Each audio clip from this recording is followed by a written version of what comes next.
रमन ने पीटा रोमी को बुरी तरीके से, इशिता को उड़े होश। आगे बढ़ने से पहले वीडियो को लाइक कर ले, चैनल को सब्सक्राइब कर ले। शगुन रोमी से बात करती है, जहां पे पता चलता है कि सारा कांड रोमी ने किया है और सारा इल्जाम रोमी शगुन के ऊपर डालता है और कहता है कि तुम कैसी औरत हो, मुझे समझ में नहीं आता है। आखिर तुम कब तक मेरा पीछा नहीं छोड़ोगी? तुम्हें क्या लगता है कि तुम ये सब करके बच जाओगी? अब मैं तुम्हें बताता हूँ कि तुमने ये क्यों किया है।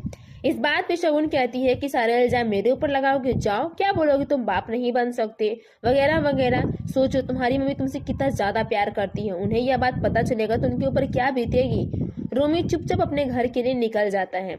जैसे अपने रूम में जाता है, रमन कहता है आ गया भाई तू, और वह शादी कैसी रही तुम्हारी? अच्छी रही ना, चल जा तू थोड़ा सा रेस्ट कर ले। बट रोमी के चेहरे पे डर रहता है, क्योंकि कहीं अगर रमन को यह बात का पता चल गया कि वो कहीं नहीं गया है तो उसे कितना ज्यादा हर्जाना भुगतना पड़ सकता है। फिर रमन उसका हाथ रोकता है और कहता है कि आज मैं तुझे जान से ही मार दूंगा।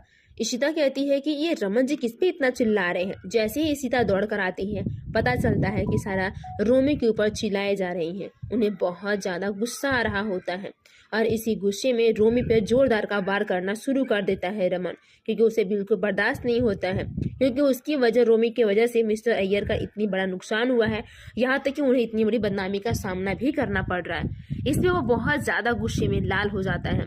शगुन दूर खड़ी बस उसे देख रही होती है, जहाँ पे सभी घर वाले मिलकर उसे छुड़ाने की कोशिश करते हैं पर कोई नहीं छुड़ाता। रमन कहता है कि तेरे भाई से अच्छा है कि मैं भाई रहता ही नहीं। तेरी हिम्मत कैसी हुई? जब इशिता को इस बात का एहसास होता है तो उसे बहुत बुरा फील होता है। मिस्टर अय्यर भी वहां खड़ा होकर यह सब चीज देख रहे होते हैं। तभी रमन कहता है कि अब इसे पुलिस के हवाले करते हैं, जहाँ पे उनके बाबा कहते हैं कि नहीं, इसे पुलिस के हवाले नहीं, बल्कि इसकी यही सजा है कि आज के बाद मैं इसका बाप नहीं हूँ और ये मेरा बेटा नहीं है। इस घर में ये रोटी जरूर तोड़ेगा, लेकिन कोई भी इसे हमदर्दी नहीं जताएगा। जो भी जताएगा वो मेरा मरा मुंह देखेंगे।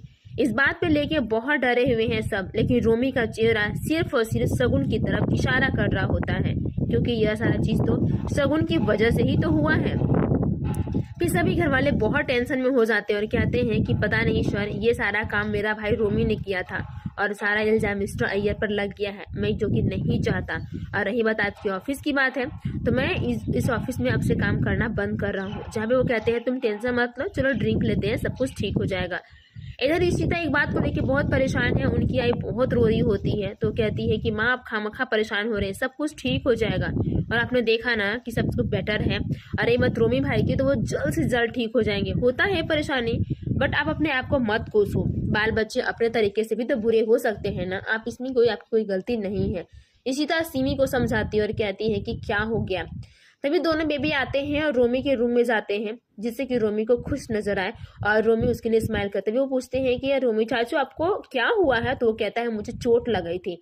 जहाँ पे रूही उन्हें नम आंखों से मलहम कर रही होती है। इशिता यह सब चीज देख के बहुत ज्यादा शॉक्ड हो जाती है। तभी मन ही मन सोचती है कि जरूर कुछ न कुछ बात है, क्योंकि रोमी जब मार खा रहा था तो वो शगुन की तरफ इशारे कर रहा था। अगर इसमें शगुन का कोई भी हाथ हुआ तो मुझसे बुरा कोई नहीं होगा। इधर पम्मी आंटी बात करती है रमन की माँ से कि रिंकी के लिए एक रिश्ता आया है, तो तू चल निकल और यहाँ से अच्छे से रिश्ते की तैयारी कर। वो कहती है कि ओए पम्मी मेरा बिल्कुल मन नहीं है। इधर सिमी अपनी माँ को उठाती और कहती है कि माँ तो ठीक हो जा, और तुझे अच्छा लग रहा है ना, चलो उसके लिए तो हमें देखना पड़ेगा रिश्ते ना, कुछ भी हो लेकिन हमें तैयारी तो करनी पड़ेगी ना। इधर जब घर आदि आता है सबसे पहले शगुन मम्मा को ढूंढता है, तो रमन कहता है कि तुझे जहाँ रहने का मन है बेटा तू रह सकता है, और मुझे पता है हमारी दो फैमिली है तो हमें सब चीज देख के चलना होगा, ना चाहते हुए भी ये सब कार्य तो करना ही पड़ेगा। और तू खामखा इतना परेशान हो रहा है, सब कुछ ठीक हो जाएगा। और तुम्हें पता है कि हमारी दो फैमिली हो गई है, मैं इशिता आंटी से शादी कर चुकी हूँ, रूही हमारे बीच है, शगुन और तुम एक साइड हो, दो फैमिली है। और तुमने तो खुश होना चाहिए कि तुम्हें दो दो परिवार का प्यार मिल रहा है, और तुम्हें क्या चाहिए। इशिता भी आदि को समझाने की पूरी कोशिश करती है, पर इसी बीच शगुन कहती है बेटा तुमने सुन लिया ना, अब चलो यहाँ से। जैसे ही यहाँ से जा रहा होता है आदि, रमन नहीं रोकता, लेकिन रमन के मन में बहुत सारे सवाल चल रहे होते हैं। तभी उनकी मम्मी रोना शुरू करती है। सिमी कहते कुछ ठीक होगा। रमन अपने आप को बहुत कोसता है और कहता है कि इशिता मैं तुम्हारी तरह बाप कब बन पाऊंगा? तुमने तो रूही की माँ को इतना सा जगह दे दिया है कि वो रूही तुम्हें चाह कर भी नहीं निकाल सकती है, लेकिन मैंने आधे के लिए कुछ नहीं किया। मैं क्या करूं, मुझे कुछ समझ में नहीं आ रहा है। फाइनल एपिसोड में शगुन के ऊपर रमन रोमी हमला करता और कहता है कि जो करना है करो, लेकिन मैं तुम्हारा भंडा फोड़ के रहूंगा।